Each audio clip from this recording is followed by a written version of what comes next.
Good morning, everyone. Good morning, Rabbi. Good morning. A day of learning has been sponsored by Judy and Hai Waxman and Paul Walken in memory of their mother for her yard site, Esther Walken, Esther Bas Pinchas, the Shamash Haben Aliyah. Amen. Okay, so we are in the middle of, we started Mishna Bava Kamma yesterday. We are in the middle of Perek Aleph, chapter 1, Mishna Aleph, Mishnah 1. So we began, let's just read from the beginning. Arba Avos Nezikim. There are 4 primary damagers. Hashar, the ox, which means when it tramples. Vahabar, the pit. Vamave means the tooth when an animal eats. Vahever, and a fire that burns. Okay, so those were the 4 primary damagers, and there are similar ones that are derived from them. Now, the discussion of the Mishnah is going to be as to why the Torah had to mention all 4. Why not mention 1 or 2, and I can figure out the rest of them from there. So the Mishnah begins, Lo yarei hashar karei amave. Ox, the ox, meaning again, the regal trampling, is not like the shane. Mave was the tooth, the eating. So the point is, maybe if the Torah would just say the damager of regal, of trampling, I can derive other things from there, like I can derive the damaging of a tooth from that also. So we say, no, you cannot compare. The shar is not like the foot, the trampling is not like the eating. Nor is the eating like the trampling. Now, what does that mean? So the explanation is the following. The way the explanation here is, I'm going to read it to you here is that, okay, the ox which damages through walking, which we call regal, is not like the tooth, which damages through eating. Meaning, if I would have just the Torah mentioning the trampling, I wouldn't know the eating. The difference is that, and now the Mishnah doesn't tell us what's the difference. It just says they're not the same. What's the difference? The difference is that an animal often walks on another person's property. It often walks on another person's property, but does not often eat another person's property unless it's hungry. So it's not as common, meaning it's not so unusual like goring, as we mentioned yesterday, but it's not as usual as trampling. Trampling, the animal walks, so it walks wherever it walks. But when it comes to eating, it's only going to eat in someone else's property if it's hungry. Thus, if the Torah had said only that the owner must pay for damage done through walking, which is common behavior, we might have thought that he need not pay for the damage done through eating, which is relatively unusual. Which explanation to that here, they bring down in the notes from the Tiferes Yisrael. The point is, since an animal often damages things when walking, the owner must watch it very carefully to prevent it from doing so. However, he need not be all that careful to prevent it from eating the property of another, because provided that the animal has been fed, it is unlikely to do that. So the point is that, so to speak, the potential problem of regal is greater than that of shane. The potential problem of trampling is greater than that of eating. And therefore, the Torah only tells me I have to be careful and watch my animal from the case of trampling. I wouldn't know that I have to guard it from eating. On the other hand, the Mishnah then says that the tooth, meaning eating, is not the same as trampling. Meaning if the Torah would have just said eating, I wouldn't know trampling either. Why is that? The difference is that the owner of an animal benefits when it eats the property of others, since he does not have to feed it. But he does not benefit when it damages the property of others in the course of walking. Accordingly, if the Torah had said only that the owner must pay for the damage of eating from which he benefits, we might have thought that he not pay for the damage of walking for which he gains nothing. Meaning you might think that if the Torah says you got to pay when the animal damages, that's because you gain from it. But when the animal damages and you don't gain from it, we wouldn't necessarily be able to learn from the eating that you'd be liable for it. And therefore the Mishnah says the shar is not like the mave, the trampling is not like the eating, and the eating is not like the trampling. Which means that therefore the Torah has to say both. That's the point right now. The Torah has to mention both, because I can't know one without the other. Now, how about if it just says those two, and then I can figure out the other ones? Says the Mishnah continues, both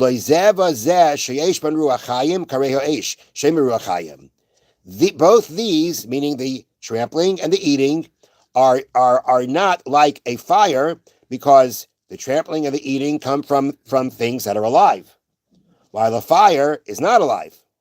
So here too, the point is, let's read from the way they explained it here.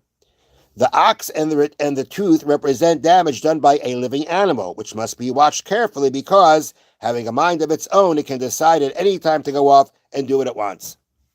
Animals, therefore, need more supervision than fire, which does not have a mind. Which they explain, leaving a fire alone is not as careless as leaving an animal alone, because unlike an animal, a fire cannot walk off whenever it chooses. It can be argued then that one is exempt from paying the damage done by fire. Meaning, if I only know those two, of the shein v'regel, of the eating and the trampling, I'm not going to know fire. Because, again, leaving them alone is more careless than leaving a fire, so I can't derive fire unless the Torah tells us that. Okay, so that's why the Mishnah says, both these that have life to them, harer esh, are not like fire, shein beruachayim, that doesn't have life to it. Therefore, it has to say esh. Okay, now, how about, okay, so we have so far, we need the Torah to say eating, trampling, and fire. Maybe we can leave out bar, we can leave out the case of the pit. Mm-hmm. And on that the Mishnah says, and not this and this are going to be who their way is to actually move and to damage. Karei bar, like the pit, that does not move and damage. So here again, the point is, since animals and fire move about, they must be watched more carefully than a pit, which does not move. Thus, if the Torah had said only that a person must pay for damage done by his animal and its fire, we might have thought that a pit is not included, and therefore the Torah has to tell us. All four of them.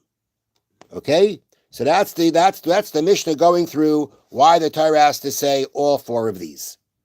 Now, it's true. It happens to be that the Gemara points out, and I'm going to read here from the notes. The Mishnah has not covered all the possibilities. If you think about it, right? It went from trampling to eating, and eating to trampling, eating, trampling to fire, eating, trampling to fire to bar. There could be other combinations too. And that is, for example, it is not explained why the Torah did not just mention bar on its own, because that would have covered everything. Or bar with what, meaning based on all the reasons we just gave before, bar would have covered everything. Or bar with one or two of the other three categories. In fact, the Gemara argues that it would have sufficed for the Torah to mention just bar in any one of the other three, and we could have derived the other categories from them. The Torah nevertheless mentioned all the four categories because each one has different laws. Meaning, the Mishnah went through this whole calculation of, if it would have said one, I wouldn't have known the other. Okay. At the end of the day, the Gemara says, if it would have said bar and one of the others, everything else would have been covered. So why does the Torah actually go mention all four? The answer is because all four have their own unique laws. And they ever have to mention all four because of that. Now, the Mishnah continues, now that the Mishnah has told us, the differences between the primary damagers and how each one has to pay, you're liable for each one, the Mishnah now tells us what they have in common. Then the Mishnah says, Hatzara Shaba Shabahen, the common denominator amongst them. What common aspect do they share? The answer is Shadark and Lahazik. It is common. They have common characteristics in the fact that they tend to damage. Right, the Tzara Shaba commonality between them is that they tend to damage. Ush mirasan alecha, and the responsibility for watching them is on you. That means a person is responsible to prevent them from damaging, as they explain here, either because he owns it or he created the problem. Okay, so we can therefore, to now what we have here is a common denominator that what they tend to damage, all of them tend to damage, and there's going to be someone that's responsible for them, either if you own it or because you created it. Therefore, now, as I explain, we can therefore derive from the Torah's example that in any case where a person is responsible for guarding something that tends to damage, he must pay for the damage that it does. Okay, that's the common denominator. That teaches us if anything is similar to this, you're going to be obligated, you're going to be responsible for it. And then we have a law, ukashehizik, And when the damage is done, when he damages, meaning when the person is responsible, wasn't responsible for watching it, and whatever damaged and whatever thing damaged, chav hamazik l'shalem tashlimei nezek b'meitav haaretz. The damager, meaning the person responsible, has to pay for the damages from the best of his land. Now, what that means is like this. A person's land can be divided into three types: high quality, medium quality, and low quality. The definition of each type depends on the land owned by that person, not on the land in general. One who is obligated to pay damages may pay, he has a choice. He can pay with money, he can pay with movable objects, or land. However, if he chooses to pay with land, he must give land of high quality, Now, you might say, but high quality means less land, right? Less quality means more land, because you're talking about a value here, a specific value. He's paying for what he damaged. Nonetheless, so even though you get less land, people prefer a smaller amount of high quality land to a large amount of low quality land.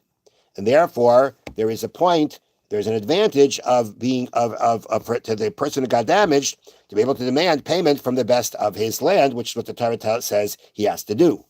So that's what it means at the end, and when it damages, the damager, meaning the person responsible, has to pay the damaging from the best of his land. It means if he pays money, pays money.